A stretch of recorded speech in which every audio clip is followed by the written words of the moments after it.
കഴിഞ്ഞ 9 വർഷമായി കേരളത്തിലെ സാമ്പത്തിക രംഗം തകർന്നുകിടക്കുകയാണെന്ന് ബിജെപി സംസ്ഥാന അധ്യക്ഷൻ രാജീവ് ചന്ദ്രശേഖർ.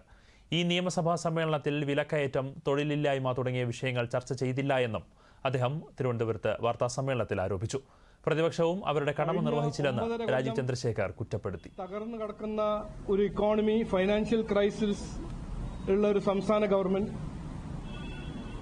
ആരോഗ്യ മേഖല, വിദ്യാഭ്യാസ മേഖല, കാർഷിക മേഖല, കോഓപ്പറേറ്റീവ് സെക്ടർ തകർന്നു കിടക്കുമ്പോൾ അതിന്റെ ഒപ്പം രാജ്യത്തിൽ ഏറ്റവും കൂടുതൽ വിലക്കയറ്റം, ഏറ്റവും കൂടുതൽ തൊഴിലില്ലായ്മ ഉള്ള സംസ്ഥാനത്തിനെ കുറിച്ച് ഈ നിയമസഭാ സെഷനിൽ ഒരു ചർച്ചയും നടന്നില്ല. പക്ഷെ ഇന്ന് ജനങ്ങൾ ഈ നിയമസഭാ സെഷൻ കണ്ട് മനസ്സിലാക്കി ചോദിക്കേണ്ടത്, പ്രതിപക്ഷ പാർട്ടി ഒരു പ്രതിപക്ഷത്തിന്റെ ഒരു കടമ, ഒരു ഡ്യൂട്ടി ചെയ്യുന്നുണ്ടോ ഇല്ലയോ? ഈ ഫൈനാൻഷ്യൽ ക്രൈസിസ്, കടം വാങ്ങിച്ച് ജീവിക്കുന്ന ഒരു സംസ്ഥാനത്തെ മാറ്റിവെച്ചത്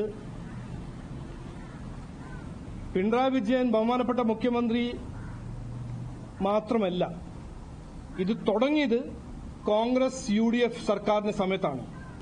കടം വാങ്ങി